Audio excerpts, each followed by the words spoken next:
Hello friends, আজকে থেকে আমি নতুন একটা কন্টেন্ট স্টার্ট করলাম, সেটা হচ্ছে কুকিং কন্টেন্ট। তো আজ থেকে আমার পেজ বা প্রোফাইলে তোমরা আমার কুকিং এর কন্টেন্ট গুলোই দেখতে পাবে। তো তোমরা প্লিজ দেখো আমার ভিডিওগুলো। ফ্রেন্ডস, আজকে আমি রসমালাই বানাবো। তো তার জন্য দেখো এখানে 3 প্যাকেট দুধ নিয়েছি, যেটা 2 প্যাকেট আমি জাল দেবো আর একটা প্যাকেটে ওই রসমালাইয়ের এটা বানাবো। আর এখানে দেখো চিনি রয়েছে, এখানে ভিনেগার আছে, কেশর আছে, একটু ময়দা আছে, আর এখানে এলাচ আছে। তো এইগুলো দিয়েই আজকে আমি রসমালাইটা বানাবো। তো দেখো, চলো তোমরা দেখতে থাকো ভিডিওটা। তো ফ্রেন্ডস, এই দুধটা আমি এখন জালে বসাচ্ছি, দেখো দুধটা।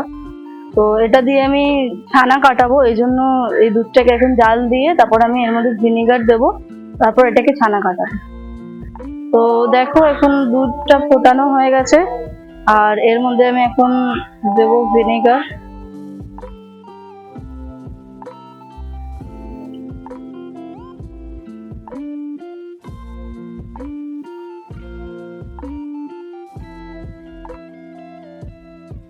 তো দেখো এখানে আমার কিন্তু ছানা কাটানো হয়ে গেছে। তো তোমাদেরও ঠিক এইরকম ভাবেই ছানাটা কাটিয়ে নিতে হবে। তো দেখো এখানে এবার এটাকে ছানাটা এইরকম ভাবে তোমাদেরও কাটিয়ে নিতে হবে। তো দেখো এখানে আমার কিন্তু ছানা কাটানো হয়ে গেছে। এবার আমি এর মধ্যে একটু এই যে ময়দা অ্যাড করব। ফ্রেন্ডস দেখো, এরকম ভাবেই ডোটা বানিয়ে নিতে হবে, ঠিক এরকমই সফট করে বানাতে হবে, না হলে কিন্তু ফেটে ফেটে যাবে। তো দেখো এরকম ঠিক এরকম ভাবেই তোমাদেরও ডো এরকম ভাবে গোল গোল করে, তারপর আমি দেখো এরকম শেপ করেছি। তোমরা চাইলে অন্যভাবেও করতে পারো, গোল করেও করতে পারো। তো দেখো এখানে কিন্তু আমার সব বানানো হয়ে গেছে, তোমাদেরও ঠিক এইভাবে বানিয়ে নিতে হবে। তো দেখো এখানে কিন্তু আমি একটা প্যান বসিয়ে নিয়েছি, তার মধ্যে জলও দিয়ে দিয়েছি। এবার এই জলটা দিয়ে আমি চিনির সিরাপ তৈরি করব। এটা তার মধ্যে চিনি দেব, দিয়ে তারপরে ওটা ফুটে গেলে এই ছানার বলগুলো ওর মধ্যে দিয়ে দেবো। তো দেখো এবার এর মধ্যে আমি চিনি দিয়ে দেবো।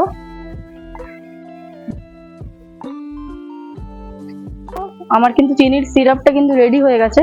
এবার আমি এই ছানার বলগুলো এক এক করে দিয়ে দেবো।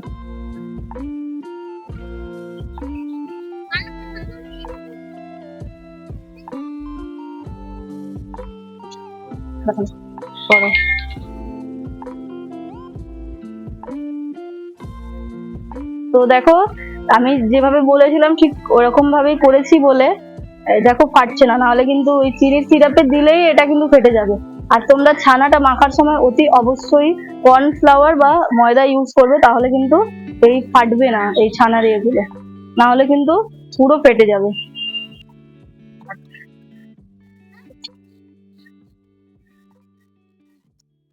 তো দেখো এখানে কিন্তু এবার আমি দুধটাকে গরম করব।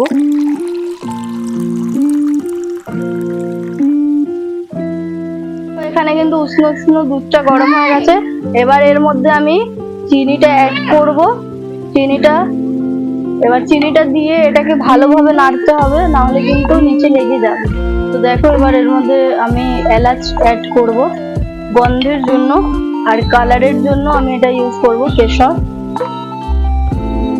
মানে এবার দুধের মধ্যে এলাচ আর কেশরটা দিয়ে ভালোভাবে এটাকে ফোটাতে হবে, মানে জাল দিতে হবে ভালোভাবে কিন্তু।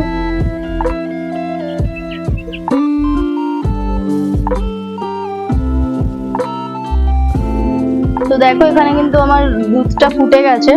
তো এবার আমি একে একে করে এই ছানার বলগুলো দিয়ে দেবো। এই জলের সিরাপটা দেবে না কিন্তু।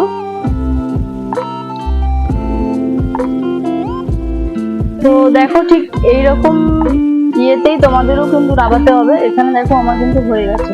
এবার আমি এটা বন্ধ করে দেবো এটাকে দুধটাকে, তাহলে একটু দুধটা ঘন হয়েছে। ঘন না হলে কিন্তু রসমালাইটা খেতে ভালো লাগবে না, তাই না?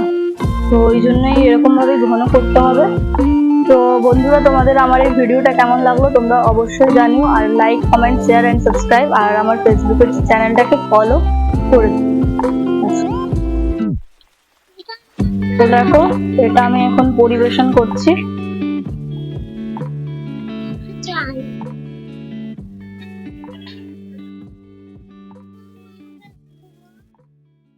এই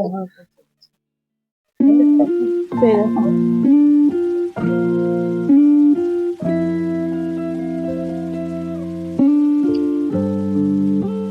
তো বলো কিরকম হয়েছে খেতে, খেয়ে ট্রাই করো।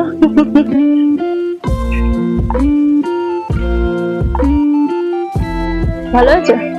ভালো হয়েছে।